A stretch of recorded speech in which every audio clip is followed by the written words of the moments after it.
आज के वीडियो में हम बात करेंगे व्यथा और महाव्यथा के विषय में। व्यथा और महाव्यथा की क्या व्याख्या है, यदि किसी के द्वारा व्यथा या महाव्यथा का जुर्म किया जाता है तो उसके लिए कौन सा कानून पारित किया गया है और किस तरह से जुर्म करने वाले को सजा दी जाती है।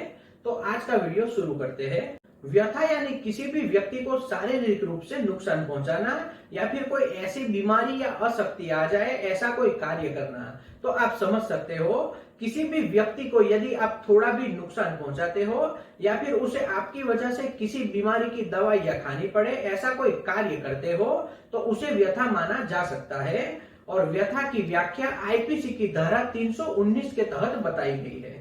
इसी तरह से महाव्यथा की व्याख्या आईपीसी की धारा 320 के तहत बताई गई है, जिसमें 8 बातें बताई है।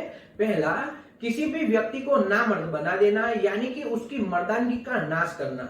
दूसरा, किसी भी व्यक्ति की आंखों को नुकसान पहुंचाना यानी कि उसकी देखने की क्षमता का नाश करना। तीसरा, किसी के भी कान की सुनने की शक्ति का नाश करना। चौथा, किसी के भी शरीर में किसी भी जॉइंट को नुकसान पहुंचाना। पांचवा, किसी भी व्यक्ति को शारीरिक रूप से इतना नुकसान पहुंचाना कि उस व्यक्ति को पूरी जिंदगी दिक्कतें उठानी पड़े। छठा, किसी भी व्यक्ति को सिर या फिर चेहरे के ऊपर पूरी जिंदगी के लिए दिक्कतें उठानी पड़े, इस तरह से उसे डैमेज करना। सातवां, किसी व्यक्ति को इस तरह से नुकसान पहुंचाना कि उस व्यक्ति की हड्डियां या फिर दांत टूट जाए या फिर उसकी जगह से वह खिसक जाए। आठवां, किसी व्यक्ति को इस तरह से नुकसान पहुंचाना कि उसकी जान भी जा सकती है या फिर उस व्यक्ति को 20 से ज्यादा दिन के लिए शारीरिक दुख झेलना पड़े और उसे रोजमर्रा के कामकाज में तकलीफें उठानी पड़े। तो महाव्यथा की व्याख्या के अंदर इतनी बातें बताई गई है। ऐसा करने वाले के खिलाफ महाव्यथा की धारा के तहत मुकदमा दाखिल किया जाता है। किसी भी व्यक्ति को पता है, झगड़ा करने से या फिर किसी के भी साथ बहस करने से बात बिगड़ सकती है, फिर भी उसके द्वारा सामने के साथ ऐसा कृत्य किया जाता है और बात बात में सामने वाले को, जैसे कि हमने व्यथा की व्याख्या में बात की थी, उस तरह से नुकसान पहुंचाया जाता है।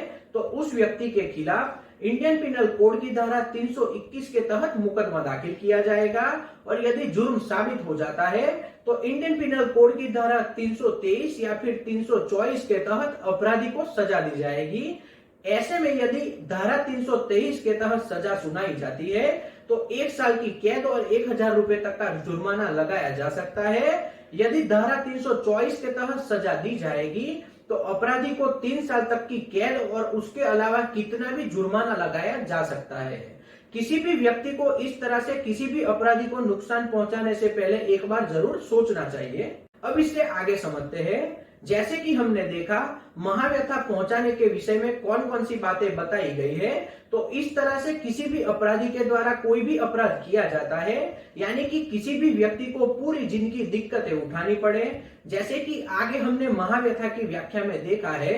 तो ऐसा करने वाले अपराधी के खिलाफ इंडियन पिनल कोड की धारा 322 के तहत मुकदमा दाखिल किया जाता है और यदि अपराधी का जुर्म साबित हो जाता है तो ऐसे में इंडियन पिनल कोड की धारा 325 और 326 के तहत उसने किस तरह से महाव्यथा पहुंचाई है वह देखते हुए उसे सजा दी जाती है। यदि अपराधी ने साधारण तरीकों से महाव्यथा पहुंचाई होगी तो उसे धारा 325 के तहत 7 साल तक की कैद और जुर्माना लगाया जाएगा।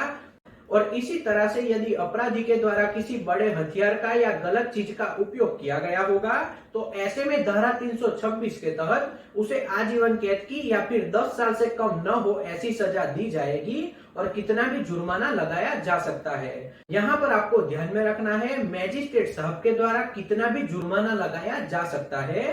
तो किसी भी व्यक्ति को अगर ऐसा कोई भी विचार आता है कि उन्हें कोई क्राइम करना है या फिर किसी भी व्यक्ति को परेशान करना है या उसे नुकसान पहुंचाना है, तो ऐसा करने से पहले एक बार सोचना जरूर। तो आज का वीडियो यहीं तक रखते हैं। इससे आगे इसी विषय के ऊपर दूसरा एपिसोड थोड़े ही टाइम में हम लाएंगे। तो यदि यह वीडियो आपको पसंद आया हो तो वीडियो को लाइक और शेयर करें और हमारी इस चैनल को सब्सक्राइब करें। जय हिंद।